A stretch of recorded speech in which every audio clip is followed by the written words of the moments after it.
le champ concerné est très vaste, mais il y a une réflexion de fond qui apparaît. En définitive, ça peut se résumer en une seule phrase.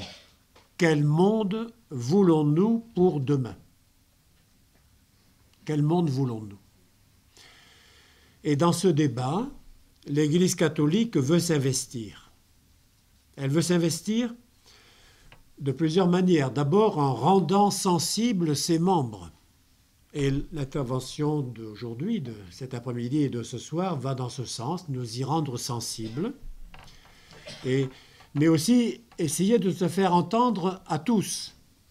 Et c'est la conférence qui aura lieu le 20 avril, salle Pelloutier.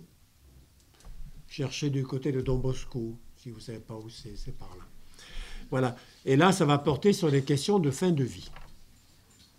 Donc, s'investir. Mais de quelle manière s'investir? Bien, s'investir en mettant en avant le respect de l'être humain, quelles que soient les circonstances de sa vie. C'est-à-dire depuis les origines, l'embryon avant même la naissance, mais aussi jusqu'à la fin de vie, y compris lorsque quelqu'un est en train de perdre ses esprits ou voit sa fin s'approcher.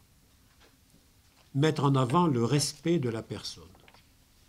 Mais aussi s'adresser à tous de manière à pouvoir être compris et reçu, quelles que soient les opinions des personnes. Et c'est pour cela que l'Église veut présenter une vision de l'humanité qui est portée ensemble par la raison et par la foi. Les deux. Pas simplement la foi en disant, si vous venez dire, mais la Bible dit que, mais ceux pour qui la Bible ne représente rien vont vous dire, bon, très bien, mais ça c'est votre affaire. Voilà, la raison. Des arguments qui peuvent être recevables par tous, mais des arguments dont on sait par ailleurs qu'ils rejoignent profondément la foi chrétienne et ce que nous dit la parole de Dieu. Et par exemple, pour évoquer des arguments de raison, le respect des plus vulnérables. Et depuis tel ou tel film qui présente une personne handicapée, on voit bien combien c'est une réalité importante. Avec Pozzo di Borgo, par exemple. Mais ici, à Montpellier, nous avons aussi la perspective du préfet qui s'occupe des personnes handicapées. C'est un exemple aussi particulièrement marquant. Le principe général de précaution. Il est mis en avant pour bien des aspects, il doit être mis en avant aussi pour la recherche concernant les cellules humaines. Et enfin, replacer l'homme au centre et ne pas se laisser prendre par les mirages de la technique ou de l'argent, etc. Mais je m'arrête là et je remercie nos intervenants, et en particulier le professeur Voisin. Alors, je donnerai une précision supplémentaire par rapport à l'indisponibilité d'Olivier Jonquet, qui sera là ce soir. Ce soir, nous parlerons à deux voix. Il anime cinq groupes d'enseignement dirigés cet après-midi à l'école de kinésithérapie sur la problématique de la bioéthique. Et donc, il a estimé qu'il n'était pas pertinent de supprimer ces enseignements. Voilà, il m'a confié donc ces réflexions que je vous transmettrai.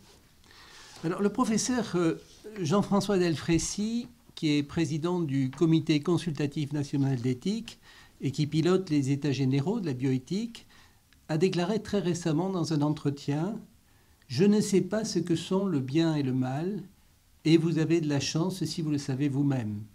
En tout cas, le CCNE, le Centre consultatif national d'éthique, n'est pas là pour indiquer où se trouve le bien et le mal. Et aussi, la notion de valeur est relative. Il n'y a pas de valeur absolue. Enfin, si, il en existe, mais sur les sujets dont nous parlons, ce sont les besoins de nos concitoyens qui doivent être aussi pris en compte. Et enfin, les lignes rouges sont relatives. Et c'est vrai que face au relativisme ambiant qui est ici exprimé, la parole de l'Église est essentielle, qui nous invite à un discernement. La question peut se poser en ces termes. Tout ce qui est techniquement possible est-il recevable du point de vue éthique? Autrement dit, quelles sont les limites à fixer, si cela est possible, au progrès de la biotechnologie? Et c'est vrai que notre responsabilité se trouve engagée si nous voulons que ces progrès demeurent au service de la personne humaine, dans le respect de sa dignité, et particulièrement, Monseigneur, vous y avez insisté, le plus vulnérable, l'enfant à naître, les parents touchés par l'infertilité, la personne malade ou porteuse d'un handicap, et c'est à un enjeu d'humanité que nous sommes confrontés.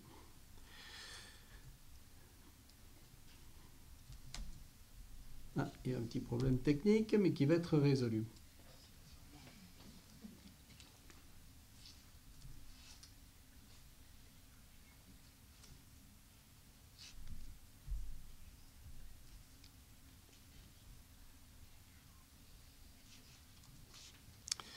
Alors, Monseigneur Dornelas, qui coordonne le groupe de réflexion bioéthique de la Conférence des évêques, a souhaité, dans la perspective des États généraux, réunir le 20 janvier dernier des représentants de tous les diocèses pour bien préciser l'esprit qui anime la démarche de l'Église. Monseigneur Carré, vous nous avez demandé à Olivier Jonquet, Thierry Lavabre et moi-même de participer.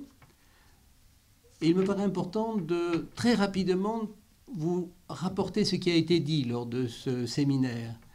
Monseigneur Dornelas a introduit la journée de travail par une longue citation du livre de la sagesse, nous invitant, en cette période d'états généraux, à agir et à témoigner d'une beauté qui nous illumine. Il propose de se situer dans une perspective anthropologique. Nous sommes créés à l'image et à la ressemblance de Dieu. Le premier intervenant a été Anne-Marie Pelletier, professeure des universités, enseignant l'Ancien Testament et l'herméneutique biblique, membre de la Commission pontificale pour la vie. Elle nous a fait réfléchir sur 3 points. Premier point, la séparation. Dans Genèse 1:3, la création apparaît comme une séparation. Le « à l'image de Dieu » étant le masculin et le féminin. Cette séparation appelle la relation et nous amène à consentir à n'être pas tout, à reconnaître nos limites. Et si la séparation n'est pas vécue comme une grâce, elle aboutit à la révolte contre Dieu et à la violence entre les sexes. Deuxième point, la puissance. Nos sociétés rejettent l'imprévisible et l'immaîtrisable de la condition humaine. Face à cela, une sagesse apprise des Écritures n'est pas une aversion pour la puissance, mais le dévoilement de ses contrefaçons idolâtriques. Troisième point, la chair. La chair est le pivot de la révélation biblique. Elle doit donc être honorée, mais une chair fragile et précaire. Et le contournement de la corporéité débouche sur la déshumanisation, sur la barbarie. La deuxième intervention était un dialogue entre Marie Balmary, psychanalyste, et Monseigneur Dornelas. Il a tourné autour du désir. Dans notre société, dit Madame Balmary, s'il y a un « il faut », il n'y a pas de désir.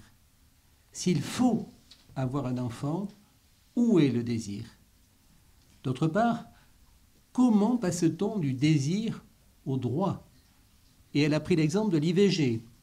On commence par dépénaliser, puis ça devient un droit, ce qui veut dire que c'est légitime, que ce n'est plus une détresse. Alors, la douleur est supposée disparaître, la souffrance devenir inconsciente. Mais ce qui est devenu un droit n'a pas cessé d'être une douleur. Et le désir d'être triste, ça existe. Quand on a pleuré, on peut passer à autre chose. Il faut, dit-elle, accueillir le mystère de la souffrance cachée. Quant au pas de limite de la recherche scientifique, comment le rêve peut-il devenir désir en toute bonne foi? Parce qu'il y a beaucoup de rêves dans la recherche. Eh bien, c'est parce que le désir dans notre société a toujours raison, même s'il se trompe de voie. L'après-midi a été marqué par une courte visite de Monseigneur Michel Aupetit, qui participait auparavant au groupe de réflexion avant d'être nommé archevêque de Paris. Pour lui, ce qui est en jeu, c'est l'avenir de l'humanité et de la civilisation. Et pour lui, les catholiques sont attendus dans ces états généraux, car il faut éviter qu'on ne passe du droit visant à protéger le plus faible à un droit écrit pour satisfaire les désirs individuels. Enfin, il est bon de se référer à l'écologie, car l'écologie la plus proche de nous est notre corps. Si on ne respecte pas notre corps, comment respecter la nature? Nous avons, dit-il, les moyens d'une réflexion et nous avons quelque chose à dire pour bien des gens. Puis venait l'intervention du père Bruno Santo, jésuite, titulaire de la chaire de bioéthique du Centre Sèvres.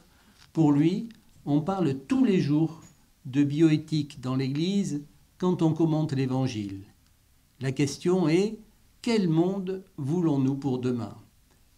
Il estime qu'il y a dans notre société une obsession de la santé parfaite qui peut déboucher sur le pathologique. Les gens sont malades de leur demande de santé.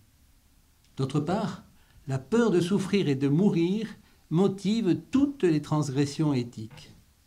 Bruno Santo nous a proposé quelques références anthropologiques et éthiques. L'éthique doit être fondée sur le couple dignité-liberté. La dignité est ontologique, marque indélébile de l'homme créé à l'image de Dieu, et la liberté est une vocation à la ressemblance au Christ. Enfin, la dernière intervention était juridique avec Aude Markovic, juriste, qui nous a rappelé qu'en droit, il y a un lien entre la personne et son corps. Le corps relève de l'être, pas de l'avoir. Chacun a droit au respect de son corps, la personne étant protégée par 3 principes: l'inviolabilité, l'indisponibilité du corps d'autrui, mais aussi de son propre corps, et la non-patrimonialité. La tentation est forte de disposer du corps d'autrui, mais aussi de son propre corps. Or, la vie en société commande le respect d'autrui avec comme préalable le respect de soi-même.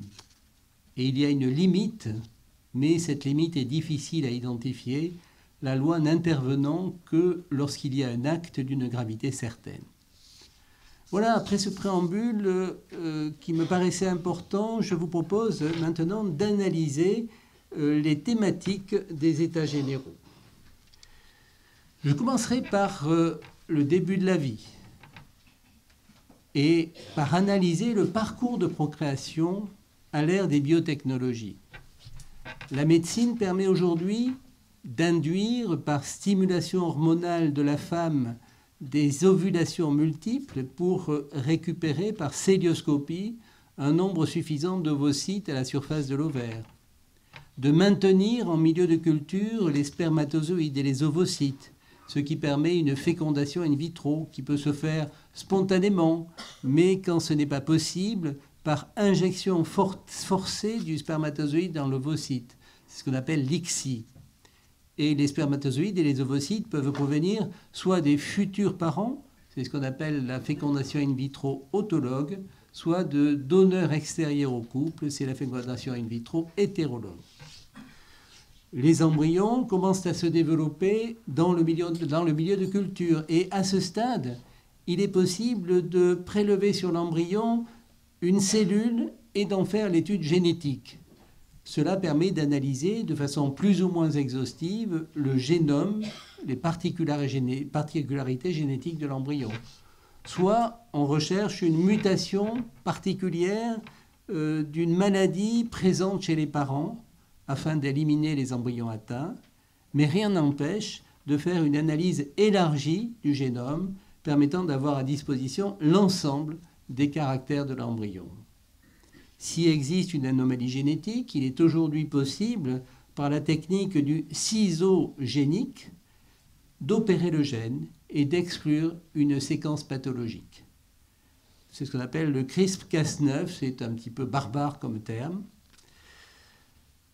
Le devenir de l'embryon ainsi conçu est soit d'être réimplanté, et il peut être réimplanté dans l'utérus maternel ou dans celui d'une mère porteuse, soit d'être congelé avec à terme un don à un couple infertile ou l'utilisation pour la recherche ou la destruction.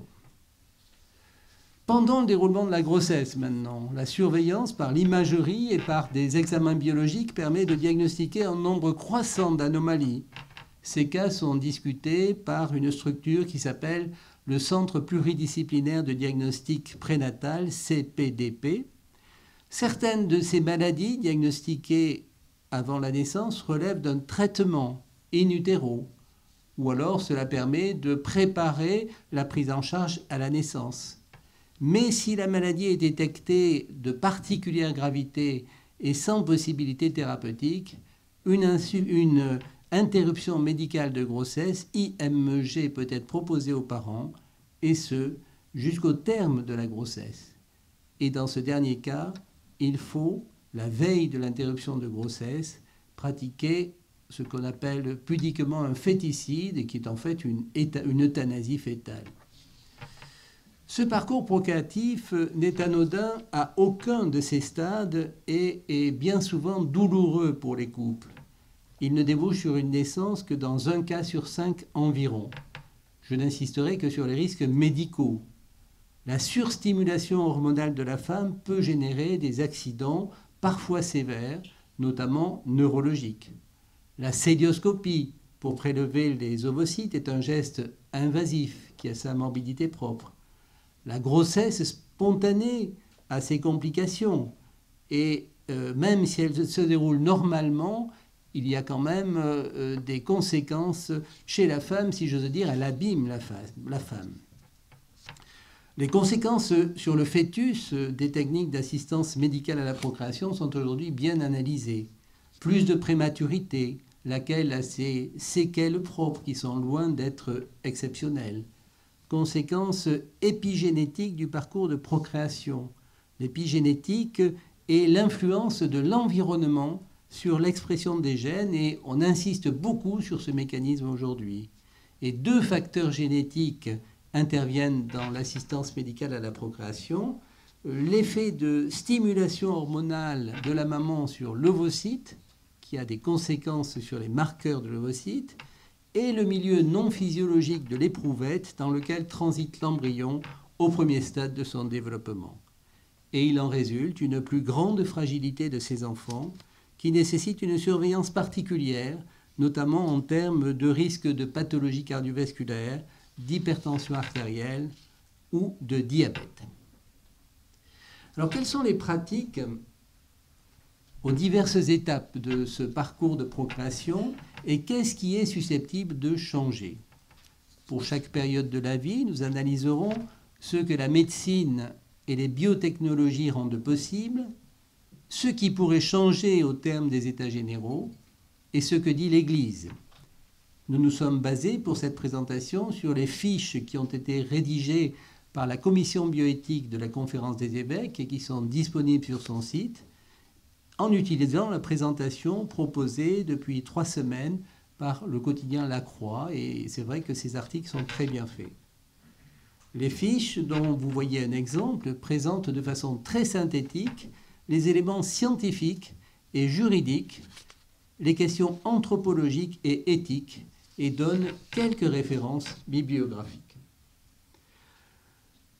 Première thématique, la procréation médicalement assistée, avec un premier sous-chapitre qui est l'élargissement des indications.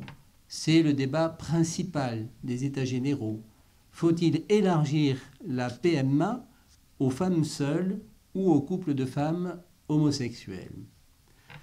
Alors, en ce qui concerne l'état actuel, la PMA est aujourd'hui réservée aux demandes fondées sur un motif médical, soit pour pallier une stérilité pathologique, soit pour éviter la transmission d'une maladie en faisant un diagnostic préimplantatoire. Et le caractère pathologique de l'infertilité doit être médicalement diagnostiqué. Deuxième condition actuellement, la PMA est ouverte aux couples formés d'un homme et une femme, vivant, un âge de procréer, et la sécurité sociale n'assure plus de prise en charge au-delà de 42 ans, et enfin un couple stable, couple marié ou menant une vie commune depuis au moins 2 ans. Alors qu'est-ce qui pourrait changer? Il y a une forte demande que les couples de femmes homosexuelles et les femmes seules puissent avoir accès. Et dans ce cas, l'infertilité pathologique n'entrerait plus en ligne de compte. La loi devrait intégrer la notion d'infertilité sociale et trouver une solution juridique pour qu'au sein du couple, la femme qui n'a pas accouché se voit reconnue le lien de filiation avec l'enfant.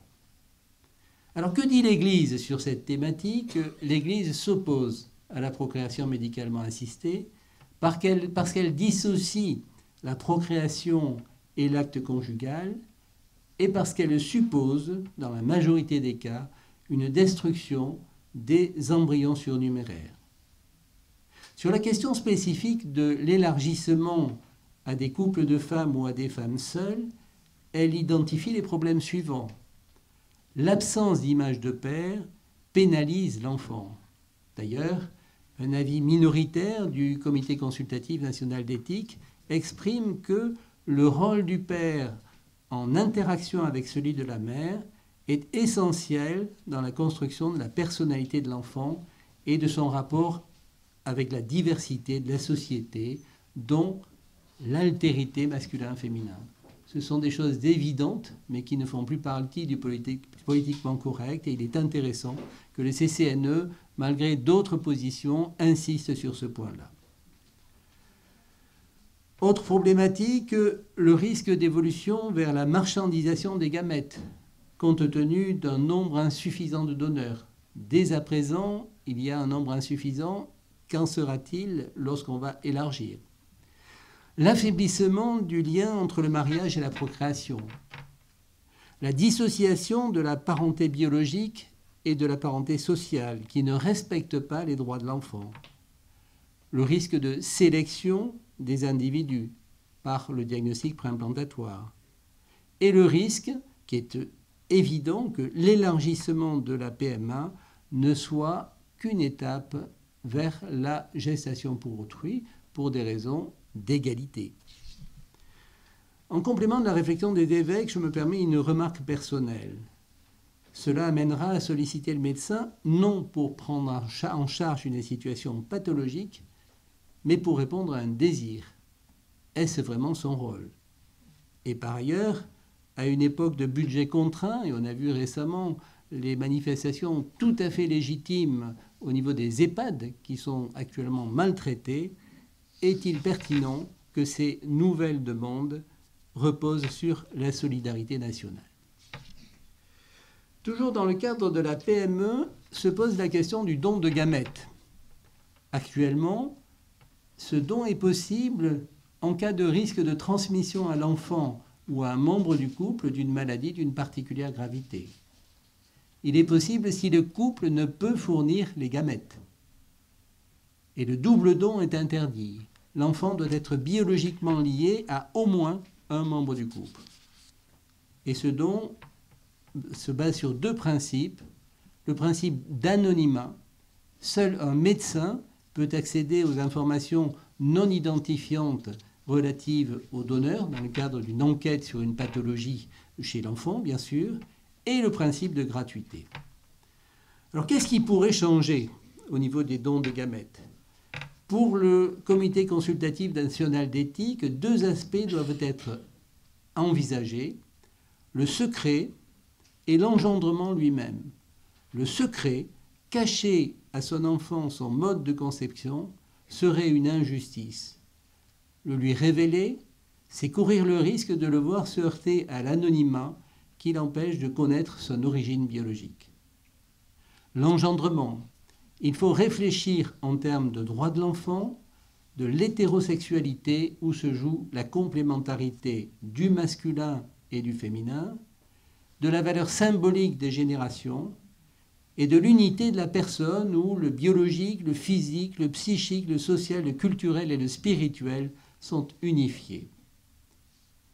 Le don de gamètes pose une question simple. Est-il important ou non d'être issu biologiquement de quelqu'un? Il est intéressant de voir que c'est le CCNE qui se pose des questions. Et on va retrouver une réflexion très parallèle dans la vie de l'Église. Le don de gamètes prive l'enfant d'un fondement biologique de sa filiation et nie aussi l'unité de la personne dans ses dimensions biologiques, psychiques, sociales et spirituelles. L'Église rappelle qu'en termes de droit de l'enfant, le recours à des gamètes extérieures au couple n'est pas compatible avec la Convention internationale des droits de l'enfant, le droit pour tout enfant, dans la mesure du possible, de connaître ses parents et d'être élevé par eux. Le don de gamètes fragmente la filiation de l'enfant en évinçant un des parents biologiques, ou les deux, pour satisfaire le désir de l'adulte. Ce désir d'enfant, aussi légitime soit-il, trouve sa limite dans le respect du droit de l'enfant, car l'intérêt supérieur de l'enfant doit être une considération primordiale, nous dit la Convention internationale des droits de l'enfant. Et face à l'argument des enfants qui ne connaissent pas leur père, et qui est souvent évoqué, les églises estiment qu'accueillir une situation n'est pas l'organiser. Troisième thématique de la procréation médicalement assistée, c'est le diagnostic préimplantatoire. C'est la problématique du diagnostic, du dépistage, d'une ou plusieurs maladies génétiques sur un embryon conçu par PMA avant de le réimplanter dans l'utérus maternel. Actuellement, il est autorisé à titre exceptionnel et exclusivement pour l'identification de maladies héréditaires pour un couple qui a une forte probabilité de donner naissance à un enfant atteint d'une maladie génétique d'une particulière gravité reconnue comme incurable, ou pour un couple soucieux de ne pas transmettre une pathologie grave à révélation tardive dont l'un des grands-parents est atteint, les parents ne souhaitant pas savoir si eux-mêmes développeront la maladie. C'est le problème de la maladie de Huntington, la chorée de Huntington, qui est une maladie extrêmement sévère, qui se manifeste à partir de 50 à 60 ans chez l'adulte par une dégradation intellectuelle. Quand il y a un cas chez un parent, eh bien, les enfants ne souhaitent pas, ont le droit de ne pas savoir si eux-mêmes ont cette maladie. Par contre, c'est important pour eux de savoir si l'enfant qu'ils vont avoir est porteur. Donc il y a une information que la génération intermédiaire ne souhaite pas avoir. Dernière situation, c'est le couple qui a déjà donné naissance à un enfant atteint d'une maladie génétique incurable. Par exemple, la thalassémie majeure, c'est une maladie qu'on retrouve dans les populations méditerranéennes. Le diagnostic préimplantatoire a alors comme objectif de sélectionner un embryon sain et immunocompatible par rapport à l'enfant malade, permettant d'envisager une greffe de moelle chez le frère ou chez la sœur. On parle de bébé médicament ou de bébé du double espoir. Après un certain nombre de déconvenues, cette technique a été abandonnée en France. Alors, qu'est-ce qui pourrait changer dans cette thématique du diagnostic préimplantatoire? Il est question de lever l'interdiction de procéder à la détection d'une trisomie 21 sur un embryon conçu par fécondation in vitro avant son transfert. L'embryon est là, est disponible. Actuellement, on ne peut pas le tester sur le plan génétique avant de le réimplanter. Et j'ai moi-même vécu une situation d'un enfant né porteur d'une trisomie 21, issu de fécondation in vitro. Imaginez la réaction des parents qui a été extrêmement douloureuse. Cette demande avait été formulée en 2011, mais elle n'a pas été accordée. Autre chose qui pourrait changer, eh bien, on pourrait étendre ce diagnostic préimplantatoire à d'autres anomalies des chromosomes ou des gènes dont le dépistage par diagnostic prénatal entraînerait une discussion d'interruption médicale de grossesse. Alors, que dit l'Église par rapport au diagnostic préimplantatoire? Elle insiste sur le fait que la maladie et le handicap font partie de la condition humaine et le diagnostic préimplantatoire porte atteinte à la dignité humaine qui doit être reconnue à tout être humain dès sa conception. Le diagnostic implantatoire, c'est sur un embryon. Donc c'est déjà sur un être qui est conçu. Il est l'expression d'une mentalité eugénique, laquelle prétend mesurer la valeur d'une vie humaine seulement selon des paramètres de normalité et de bien-être, ouvrant ainsi la voie à la légitimation de l'infanticide et de l'euthanasie. Enfin, à la différence du diagnostic prénatal qui laisse libre, on va le voir, qui laisse libre les parents d'accueillir l'enfant malade, le diagnostic préimplantatoire entraîne l'élimination systématique des embryons porteurs d'anomalies génétiques ou chromosomiques. Le point suivant, qui est assez fascinant, c'est la thérapie génique. Comme je vous l'ai dit tout à l'heure, il est aujourd'hui possible, à l'aide de ce que l'on qualifie de ciseaux à ADN, d'opérer le gène en enlevant, en ajoutant ou en modifiant de façon ciblée des séquences d'ADN. La question éthique concerne l'application de cette technique aux cellules germinales, c'est-à-dire aux cellules qui assurent la reproduction et qui vont transmettre la modification génétique à la génération suivante. Alors, qu'est-ce qui est possible aujourd'hui ? Eh bien, la loi est extrêmement restrictive. L'article 16 du Code civil dit que nul ne peut porter atteinte à l'intégrité de l'espèce humaine. En 1994, il y a eu interdiction de toute modification de l'espèce humaine, même pour l'améliorer, et cette notion comprend, mais dépasse celle du patrimoine génétique. La loi prohibe ainsi les pratiques eugéniques tendant à la sélection des personnes, soit le clonage et la thérapie génique germinale, c'est-à-dire transmissible à la descendance. Et la Convention d'Oviedo, qui est signée par 29 pays, dont la France, et qui est également signée par le Conseil de l'Europe, interdit toute modification du génome humain. Alors, qu'est-ce qui pourrait changer dans ce domaine-là ? Il n'y a pas de demande spécifique. Un rapport de l'INSERM en 2016 recommande de respecter l'interdiction de toute modification du génome des noyaux des cellules germinales à visée qui assure la reproduction dans l'espèce humaine. Mais il n'exclut pas définitivement cette technique puisqu'il indique n'appuyer aucune demande de modification légale avant que les incertitudes concernant les risques ne soient clairement évaluées. En ce qui concerne le ciseau à ADN, le CRISPR-Cas9 dont on parlait tout à l'heure, la plupart des scientifiques sont opposés à l'adoption d'un moratoire sur son utilisation. Alors, que dit l'Église sur la thérapie génique germinale ?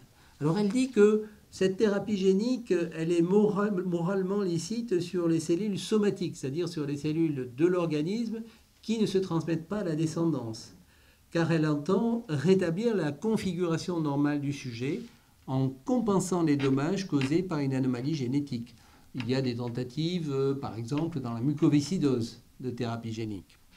Par contre, il n'est pas moralement admissible dans l'état actuel de la recherche d'agir en courant le risque que les dommages potentiels liés à l'intervention génique puissent se transmettre à la progéniture. L'Église s'oppose donc à la fécondation in vitro à visée de thérapie germinale, d'autant que celle-ci pourrait déboucher à terme sur l'utilisation de la technique sur des embryons et des cellules germinales pour obtenir l'homme augmenté, selon ses propres désirs. C'est la problématique qui est d'actualité. Qu'en est-il de la recherche sur l'embryon ?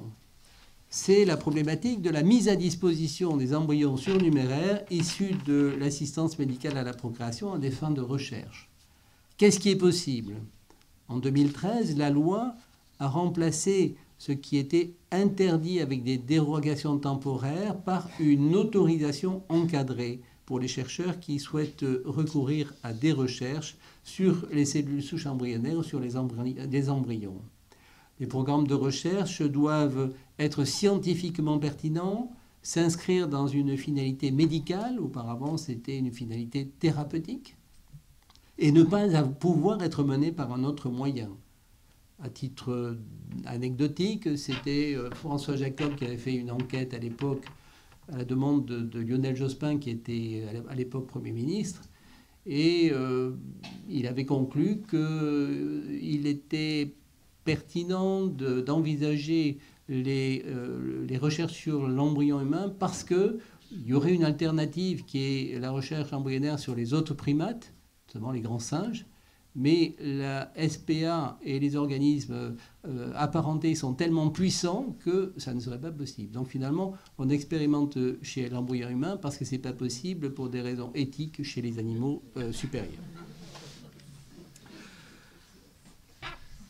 Alors, l'autorisation de recherche sur l'embryon et le contrôle relève de l'Agence de la biomédecine. Et il est par ailleurs interdit de créer un embryon pour la recherche. Alors, qu'est-ce qui pourrait changer ? L'Agence de la biomédecine a proposé en janvier 2018 plusieurs pistes de travail. Réfléchir à un délai légal de conservation des embryons pour la recherche. Actuellement, c'est 5 ans. Après 5 ans, on doit détruire les embryons, ça ne se fait pas de façon évidente, et définir ce qui est acceptable ou non en matière de recherche. Utiliser des techniques modifiant génétiquement l'embryon, c'est ce qu'on vient de voir préalablement. Allonger la durée de culture des embryons de 7 à 14 jours. 14 jours, il commence à se former, l'embryon. Créer des embryons chimériques, contenant des cellules humaines, des cellules animales. Créer des gamètes et concevoir un embryon avec ceci.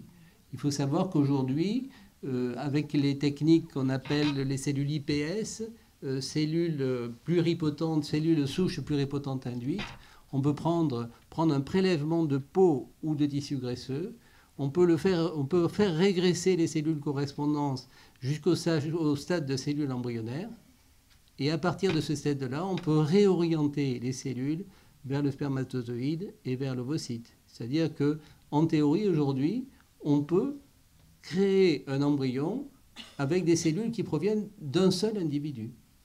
On a réorienté vers le spermatozoïde et l'ovocyte les cellules de l'individu. Donc, vous voyez qu'on est dans le domaine de l'apprenti sorcier. Alors, ce que dit l'Église par rapport à cela, d'abord, une question de terminologie. Le CCNE définit l'embryon comme une personne humaine potentielle. L'Église estime qu'il vaut mieux parler de personne humaine en devenir. La recherche sur l'embryon humain est à promouvoir si elle respecte son intégrité et a pour finalité un diagnostic en vue d'un traitement permettant le développement de l'embryon jusqu'à la naissance. Par contre, elle doit s'abstenir si elle risque de causer un dommage à la vie ou à l'intégrité de l'enfant à naître et de sa mère. Le consentement libre et informé des parents doit être recueilli avant toute intervention sur l'embryon. Il rappelle que ce n'est pas le projet parental qui conditionne l'avenir de l'embryon, celui-ci a dès le commencement la dignité propre à la personne. De ce fait, conclut l'Église, la recherche sur l'embryon est une grave transgression éthique car elle s'applique à un être humain d'une extrême vulnérabilité. Et d'insister sur les alternatives, car il y en a, la recherche sur les cellules souches adultes, les cellules souches du sang du cordon, les cellules IPS dont je viens de parler tout à l'heure, qui ne soulèvent aucune objection éthique et qui doivent être encouragés. On avance, l'embryon est dans l'utérus maternel et se pose la question du diagnostic prénatal. C'est la problématique de la simplification et de la banalisation du diagnostic prénatal de maladies génétiques par l'analyse du sang maternel, puisqu'on y retrouve de l'ADN circulant qui provient du fœtus. Ça, c'est une découverte récente. Quand une maman est enceinte, il y a non pas des cellules, mais de l'ADN du fœtus du bébé qui se trouve circulant dans le sang maternel.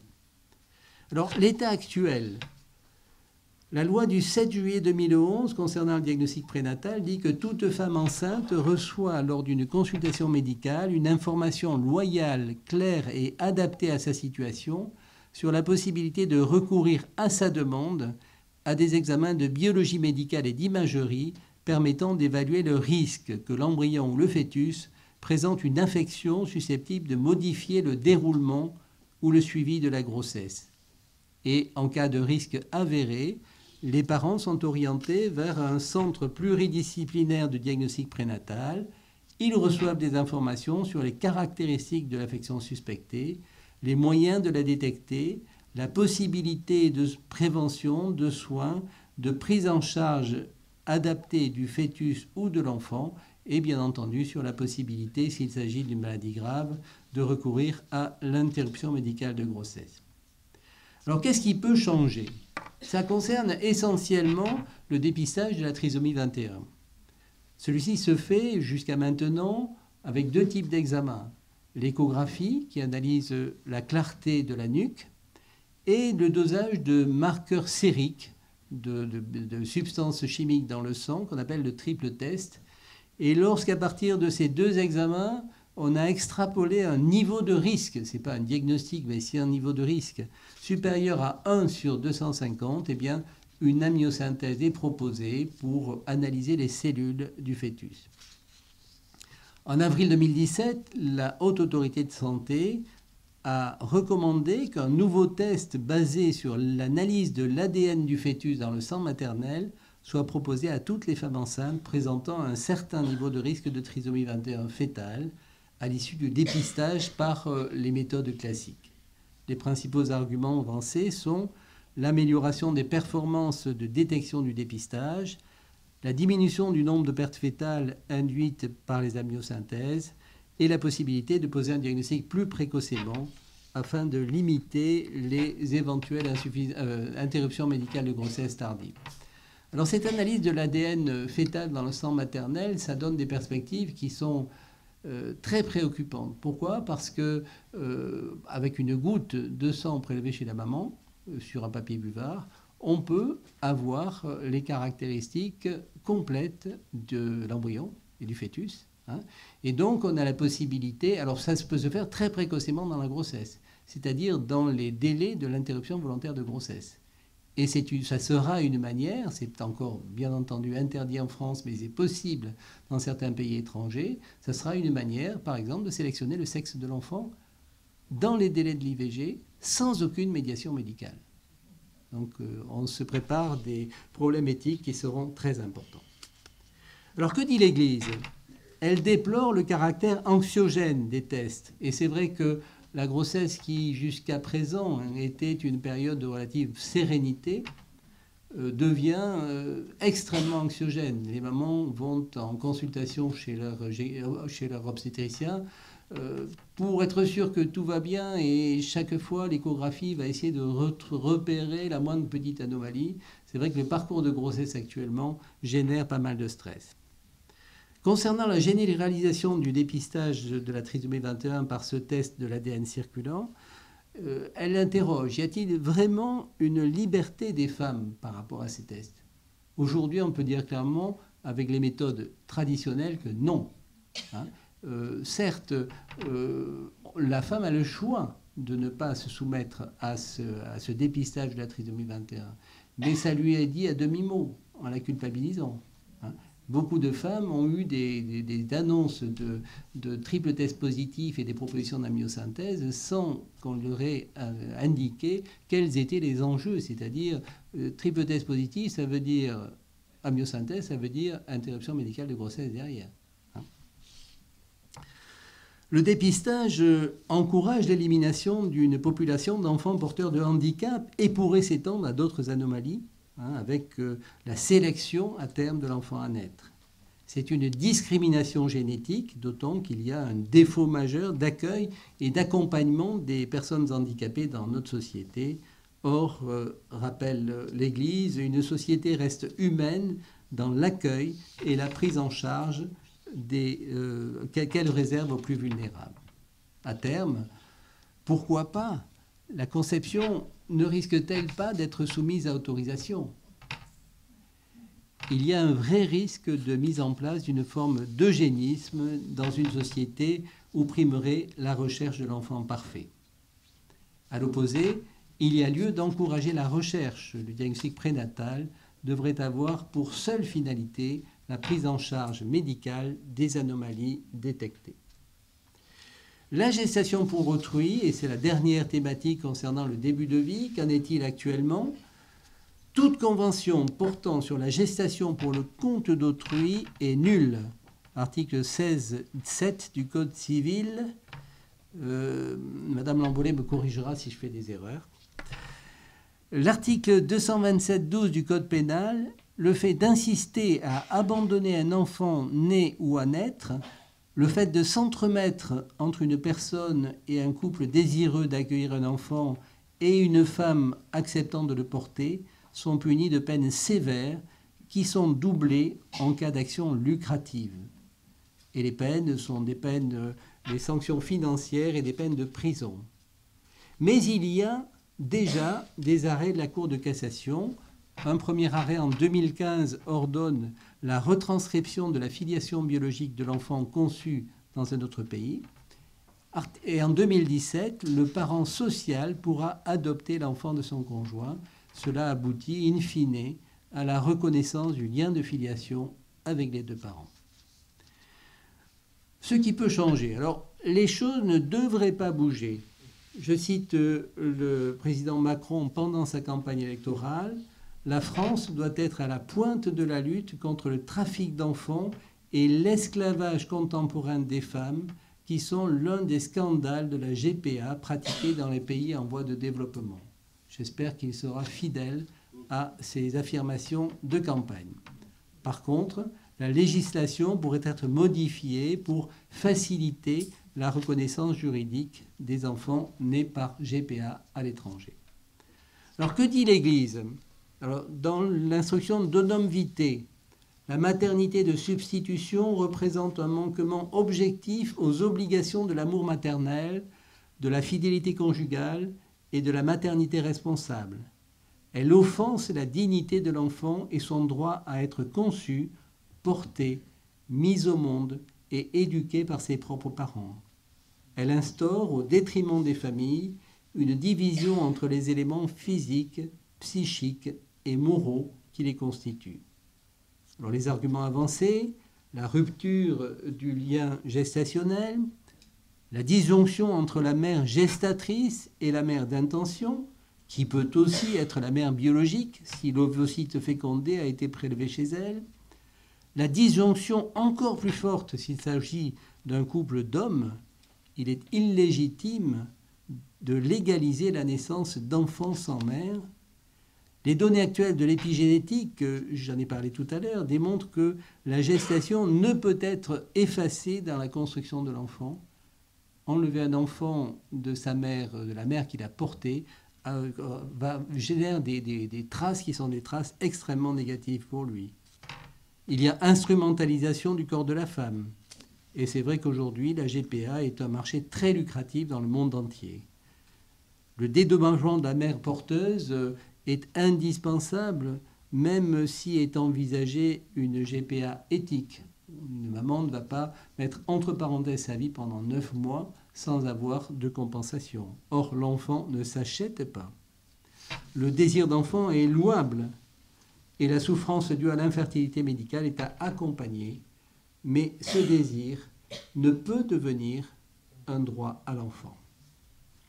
Au terme de l'analyse de ces thématiques des États généraux concernant le début de vie, on retrouve dans la contribution des évêques un certain nombre de constantes qui bien souvent relèvent du simple bon sens et font de l'Église une experte en humanité. Le caractère central de la famille, cellule de base de la société et du mariage, union d'un homme et d'une femme ouverts à l'accueil de la vie. La non-dissociation de la relation conjugale et de la procréation. Le respect inconditionnel de la vie humaine de son début à sa fin naturelle. L'attention portée aux plus vulnérables, qu'il s'agisse de l'embryon, du fœtus ou du nouveau-né si la vie naissante se termine. Le respect du corps humain qui ne peut être instrumentalisé. La référence à l'écologie humaine est de plus en plus présente dans le discours de l'Église, avec notamment l'encyclique Laudato Si du pape François. Tugdual d'Herville en tire le concept d'écosystème familial, qui me paraît être un concept très intéressant. L'Église n'est pas indifférente à la souffrance des couples en attente d'enfants. Elle les accueille et les accompagne et promet une recherche respectueuse de la vie. Et le respect de ces pratiques pacifie la pratique médicale et évite aux couples des parcours procréatifs douloureux qui, nous l'avons vu, n'aboutissent que dans un nombre limité de cas, non sans risque pour la mère et pour l'enfant conçu. Alors, nous abordons maintenant les thématiques sur la fin de vie, et Olivier Jonquet m'a confié donc les documents que je vous livre. L'état actuel, donner intentionnellement la mort, euthanasie ou suicide assisté, est un meurtre. La loi Claes-Leonetti du 2 février 2016 énonce de nouveaux droits des patients en fin de vie. Elle précise certaines dispositions de la loi de 2005, dite loi Leonetti. Que dit-elle? Un article est essentiel, article 5. Toute personne a le droit de refuser ou de ne pas recevoir un traitement. Le suivi du patient reste cependant assuré par le médecin, notamment son accompagnement palliatif. Cela passe par des directives anticipées. Article 8. Toute personne majeure peut rédiger des directives anticipées pour le cas où un jour elle serait hors d'état d'exprimer sa volonté. Ces directives anticipées expriment la volonté de la personne relative à sa fin de vie en ce qui concerne les conditions de la poursuite, de la limitation, de l'arrêt ou du refus de traitement ou d'actes médicaux. À tout moment, ces directives sont révisables et révocables. Elles peuvent être rédigées conformément à un modèle dont le contenu est fixé par décret en Conseil d'État pris après l'avis de la Haute Autorité de Santé. Les directives anticipées s'imposent aux médecins pour toute décision d'investigation, d'intervention ou de traitement, sauf en cas d'urgence vitale pendant le temps nécessaire à une évaluation complète de la situation. Et lorsque ces directives apparaissent manifestement inappropriées ou non conformes à la situation médicale, le médecin a la possibilité de ne pas les suivre. La décision de refus d'application des directives anticipées est prise à l'issue d'une procédure collégiale et est inscrite au dossier médical, et les directives anticipées sont conservées sur un registre national. Donc, premier aspect de l'état actuel, les directives anticipées. Le deuxième aspect important dans cette loi Claes-Leonetti, c'est la sédation profonde et continue. Article 3. À la demande du patient d'éviter toute souffrance et de ne pas subir d'obstination déraisonnable, une sédation profonde et continue provoquant une altération de la conscience maintenue jusqu'au décès, associée à une analgésie, un traitement de la douleur, et à l'arrêt de l'ensemble des traitements de maintien en vie, est mise en œuvre dans les cas suivants. Lorsque le patient atteint d'une affection grave et incurable et dont le pronostic vital est engagé à court terme, présente une souffrance réfractaire au traitement. Lorsque la décision du patient, atteint d'une affection grave et incurable, d'arrêter un traitement, engage son pronostic vital à court terme et est susceptible d'entraîner une souffrance insupportable. La sédation profonde et continue est associée à une analgésie, un traitement de la douleur, et elle est mise en œuvre, là encore, selon une procédure collégiale qui est définie par voie réglementaire et qui permet à l'équipe soignante dans son intégralité de vérifier les conditions d'application prévues aux alinéas précédents. À la demande du patient, la sédation profonde et continue peut être mise en œuvre à son domicile. Et enfin, l'ensemble de la procédure est inscrite au dossier médical du patient. Alors, qu'est-ce qui pourrait changer ? Vous savez que très récemment, 2 textes ont été proposés par le député Jean-Louis Touraine pour une assistance médicalisée à mourir et par la députée Caroline Fiat en faveur d'une euthanasie et un suicide assisté pour une fin de vie digne. Que dit l'Église ? L'Église dit que donner la mort, qu'il s'agisse d'euthanasie ou de suicide assisté, est un interdit essentiel, fondateur. Tu ne tueras pas. Pour Pie XII, le devoir de prendre les soins nécessaires pour conserver la vie et la santé n'oblige habituellement qu'à l'emploi de moyens ordinaires, les moyens extraordinaires ne s'imposent pas. On était déjà dans la thématique de l'obstination déraisonnable. Même si la mort est considérée comme imminente, les soins ordinairement dus à la personne malade ne peuvent légitimement être interrompus. L'usage des analgésiques pour alléger les souffrances du mourant, même au risque d'abrécher ses jours, peut être moralement conforme à la dignité humaine si la mort n'est pas voulue, ni comme fin, ni comme moyen, mais seulement prévue et tolérée comme inévitable. C'est le principe du double effet.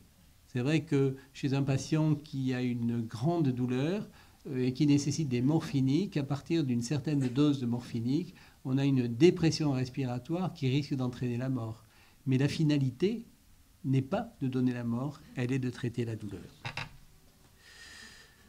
Toujours dans le discours de l'Église, les soins palliatifs constituent une forme privilégiée de la charité désintéressée et à ce titre, ils doivent être encouragés. Catéchisme de l'Église catholique, la cessation des procédures médicales onéreuses, périlleuses, extraordinaires ou disproportionnées avec des résultats entendus est légitime. C'est le refus de l'acharnement thérapeutique. On ne veut pas ainsi donner la mort, on accepte de ne pas pouvoir l'empêcher. Les décisions doivent être prises par le patient s'il en a la compétence et la capacité, ou sinon par les ayants droit légaux, en respectant toujours la volonté raisonnable et les intérêts légitimes du patient. Monseigneur Dornelas a édité un ouvrage Fin de vie, un enjeu de fraternité, et c'était au moment de la révision de la loi fin de vie Claes Leonetti. Il l'a encore rappelé la semaine dernière à la réunion des évêques, l'accès aux soins palliatifs est encore trop inégalement réparti dans notre pays. Les possibilités de soulagement de la souffrance sous toutes ses formes ne sont pas assez connues. Il est urgent de combattre cette ignorance, source de peurs qui ne sont jamais bonnes conseillères et dont s'abreuvent les sondages. Et il rajoute « Changer la loi manifesterait un manque de respect, non seulement pour le travail législatif déjà accompli tout récemment, mais aussi pour le patient, pour la patiente et progressive implication des soignants. L'urgence, c'est qu'on leur laisse du temps. » Je termine avec deux thématiques qui peuvent paraître accessoires, mais qui ont leur importance et qui rentrent dans le cadre de ce qu'on peut qualifier de la médecine de demain. La première thématique, c'est celle de l'intelligence artificielle. Alors, quel est l'état de la question ? La CNIL a édité en décembre 2017 un rapport ayant pour titre « Comment permettre à l'homme de garder la main ?» L'intelligence artificielle, c'est l'utilisation de l'ordinateur et d'algorithmes qui sont une aide à la décision. Les algorithmes supportent l'intelligence artificielle et ils sont le squelette de nos outils informatiques dont les organes sont les mégadonnées, les big data. Lorsqu'on utilise un moteur de recherche sur Internet ou que l'on propose une conduite à tenir diagnostique ou thérapeutique à l'aide de l'ordinateur, on utilise ces algorithmes. Le problème, c'est que l'élaboration de ces algorithmes et leur contrôle restent la propriété de leurs concepteurs et un certain nombre de craintes sont exprimées devant cette opacité. Alors, les enjeux, qu'est-ce qui va changer ? Eh bien, là, l'avis de l'Église et l'avis des scientifiques est à peu près identique. C'est le questionnement sur le rapport de l'homme avec les machines apprenantes. Une résolution du Parlement européen encourage les recherches sur l'octroi de statut de personnes électroniques aux robots. Cela relativiserait la notion de personne. On parle aussi de robots cognitifs, ce qui est plus neutre. Le risque en filigrane, c'est la prise de pouvoir de la machine sur les décisions humaines, médicales, managériales, sur les stratégies. Qui va contrôler ? Et d'autre part, dans l'élaboration d'une décision humaine, il y a certains facteurs rationnels que l'intelligence artificielle peut balayer et relayer, mais il y a aussi les émotions, la conscience, et tout cela, ça n'est pas modélisable. Penser n'est pas seulement calculer, Le registre de la pensée est plus subtil. C'est vrai qu'on ne pourra se passer des algorithmes et donc de l'intelligence artificielle et que nous bénéficions de leur performance. On peut toujours dénoncer les dérives, mais bien entendu, ce qui est urgent et ce que demande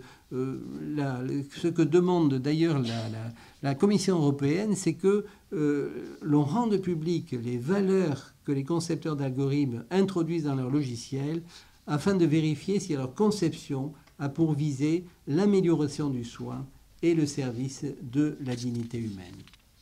Enfin, le tout dernier point, c'est la problématique des mégadonnées. L'état actuel, alors ça nous concerne tous, puisque c'est le problème des dossiers médicaux hospitaliers qui sont aujourd'hui totalement dématérialisés. Il n'y a plus de dossiers papier et qui sont donc stockés dans des ordinateurs puis dans des serveurs. Et par ailleurs, il y a de nombreuses données qui nous sont personnelles et qui transitent aussi par l'ordinateur, par des objets connectés. Alors une solution, c'est le dossier médical personnalisé, c'est-à-dire un dossier médical qui est stocké dans la carte vitale. Et cela préserverait la confidentialité des données, mais ce dossier, ce DMP, dossier médical personnalisé, tarde vraiment à se mettre en place, ce qui oblige à l'utilisation de moyens non sécurisés pour la transmission de données personnelles. Alors, les mégadonnées, les big data, engrangent une masse considérable de données qui peuvent être utiles, par exemple pour dépister des effets secondaires de médicaments, pour aider au diagnostic médical, pour ajuster des traitements. Elles permettent des avancées dans le domaine de la prévention, du diagnostic, du traitement. Cependant, des risques de diffusion existent malgré les évolutions de la loi informatique et liberté. Et bien entendu, la diffusion d'un diagnostic peut avoir des conséquences dramatiques pour une personne dans son travail et dans l'acceptation d'un crédit, par exemple. Je crois que c'est un vrai problème. Au niveau du CHU, la sécurisation des informations personnelles est vraiment une difficulté et je crois que c'est un problème qui va assez rapidement arriver en première ligne. Alors ce qui pourrait changer, alors en France, on discute un projet de loi pour adapter la loi informatique et liberté au règlement européen de protection des données, et ceci devrait être fait tout prochainement.